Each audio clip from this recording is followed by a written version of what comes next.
수요 특강 9.17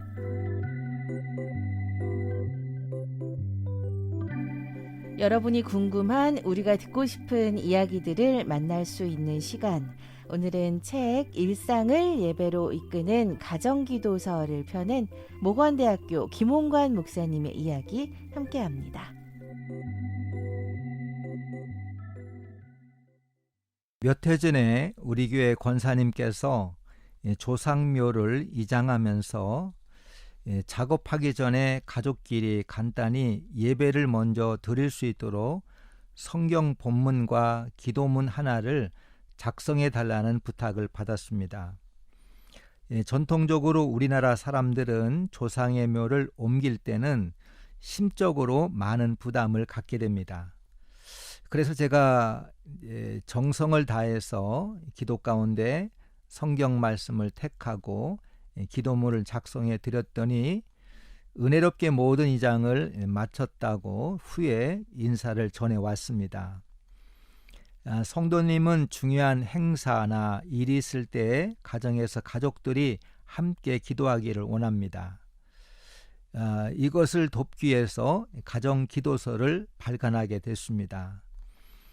그러면 먼저 이장 예식 기도를 하나 소개했으면 합니다. 성경 말씀 고린도전서 15장 51절로 52절 말씀입니다. 보라 내가 너에게 비밀을 말하노니 우리가 다 잠잘 것이 아니요 마지막 나팔의 순식간에 호련히 다 변화되리니 나팔 소리가 나매 죽은 자들이 썩지 아니할 것으로 다시 살아나고 우리도 변화되리라.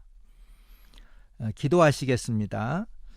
생명을 다스리시는 하나님 아버지, 오늘 이 장을 위해 모든 준비를 하고 숙여 기도합니다. 이 모든 과정 가운데 함께 하옵소서. 세상 모든 일이 하나님의 통치 속에 있음을 알게 하옵소서. 땅이 변하고 계절이 변하는 것처럼 상황과 형편에 따라 파묘를 하고 이장을 하게 됐습니다. 흙으로 돌아간 인생이 육신에 머물지 않게 하시는 하나님의 질서를 따라가는 과정이 되게 하옵소서.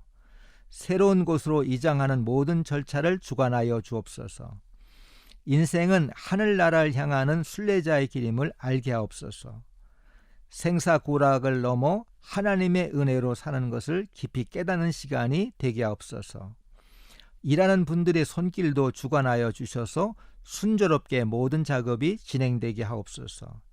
우리 가정이 대대로 하나님만 섬기며 그 말씀에 따라 살아가는 믿음의 가문으로 굳건하게 세워주시길 예수 그리스도의 이름으로 기도드립니다. 아멘. 이 장을 잘 마치신 권사님께서 그 다음에 찾아오셔서 잠깐 소감을 말씀해 주셨습니다.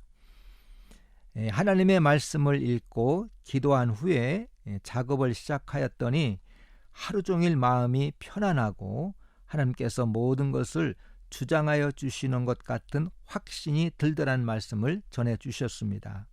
이번에 출판한 가정기도서의 소제목이 일상을 예배로 이끄는 가정기도서입니다.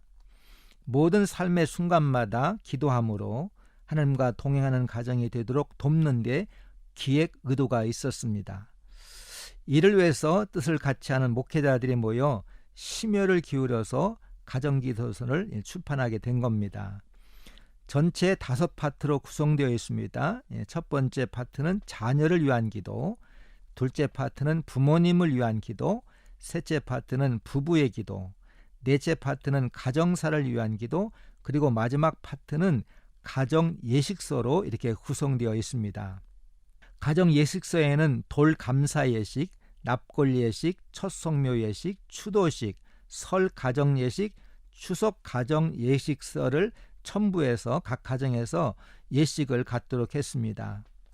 장례식을 마치고 납골당의 유골함을 모실 때나 사무제라 하여 전통적으로 장례 사흘 후에 고인의 묘를 찾게 되는데 이런 경우는 가족끼리만 방문하게 됩니다.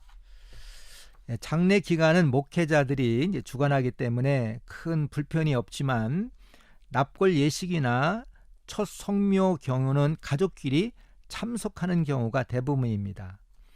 이런 경우를 돕기 위해서 가정기도소에 있는 납골 예식서와 첫 성모 예식서를 활용하면 큰 도움이 될 것입니다.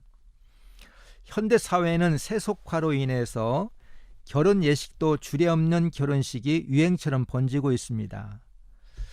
기독교인 가정에서조차 목회자의 주례 없이 친구 사회로 또 신랑 신부가 사랑의 평지를 읽거나 부모님이 덕담하는 것으로 예식을 대신하려고 하고 있습니다. 하나님 앞에서 결혼 서약을 하고 하나님께 기도하는 예식은 구습의 잔재처럼 취급받고 있습니다. 일생에 있어서 가장 중요하고 의미 있는 결혼 예식조차 한순간 엄숙하고 경건한 순서가 없이 재미나 볼거리로 채워지는 것을 보면 마음 한편이 매우 안타깝습니다. 성도의 삶은 격식과 품위가 있어야 의미가 있고 하나님이 주시는 기쁨이 넘치게 됩니다. 이번에 발간한 가정기도서에는 결혼 예식을 갖기 전에 가족이 함께 식탁에 모여서 기도하는 시간을 갖도록 했습니다. 식사 전에 아빠나 엄마 중에 한 분이 성경 말씀을 읽고 가족이 손을 잡고 기도한다면 그 가정에 하나님의 은혜와 사랑이 충만할 것입니다. 한번 소개하도록 하겠습니다. 성경 창세기 2장 24절 이러므로 남자가 부모를 떠나 그의 아내와 합하여 둘이 한 몸을 이룰지로다. 다 함께 기도하겠습니다. 자비하신 하나님, 주 안에서 자란 우리 민채가 이제 거룩한 결혼 예식을 통해 새로운 가정을 이루려 합니다. 여기까지 인도해 주신 하나님의 은혜에 깊이 감사드립니다. 둘이 만나 한 몸이 되어 새로운 삶을 열어가는 새 가정 위에 하나님의 축복과 은혜를 내려 주옵소서. 때로는 시련과 역경이 찾아올지라도 부부가 함께 믿음으로 이기게 하시고 사랑 안에서 더욱 아름다운 가정을 이루게 하옵소서. 기쁠 때 감사하게 하시고 슬플 때는 기도하게 하시며 외로울 때 찬송하게 하옵소서. 그리하여 주 안에서 늘 승리하는 가정 되게 하옵소서.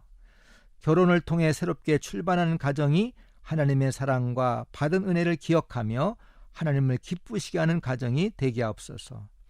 한 마음으로 주님을 바라보며 꿈을 이루어가는 가정이 되게 하옵소서. 가정에 필요한 것들 채워주시고 사랑으로 충만한 가정천국 이루게 하옵시기를 예수 그리스도의 이름으로 기도합니다. 아멘. 넷플릭스 영화 가운데 톰 행크스 주연의 뉴스 오브 더 월드라고 하는 영화가 있습니다. 톰 행크스는 미국의 남북전쟁에 참전했지만 전쟁이 끝난 다음에 가족이 있는 집으로 돌아가지 않습니다. 5년째 도시를 돌아다니면서 사람들을 모아놓고 신문의 중요한 뉴스를 읽어주는 일을 했습니다. 이 사람이 자신의 집으로 돌아가지 않은 이유가 있었습니다. 유일한 가족인 사랑하는 아내가 병으로 죽었다는 소식을 전쟁 중에 들었습니다. 돌아갈 집은 있지만 돌아갈 가족이 더는 없었던 것입니다. 가정은 집이 아니라 사랑하는 가족이 있는 곳입니다. 가정은 집의 크기와 상관없이 나를 반겨주고 내가 쉴 수 있는 유일한 안식처입니다. 삶이 아무리 힘들고 어려워도 우리 가정이 굳건히 서면 어떤 역경도 이겨나갈 수 있습니다.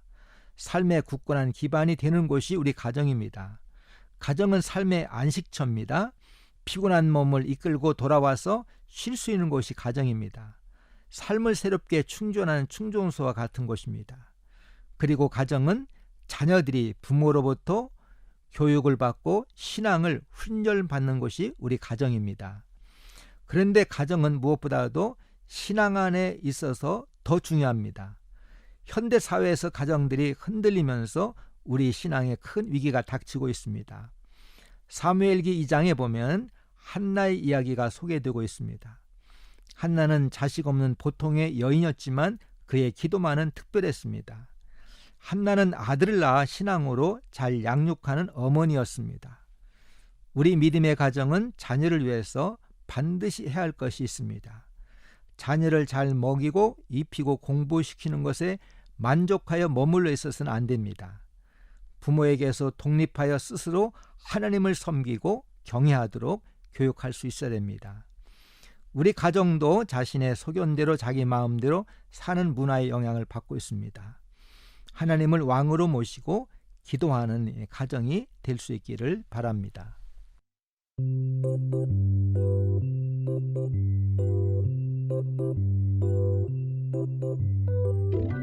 수요 특강 917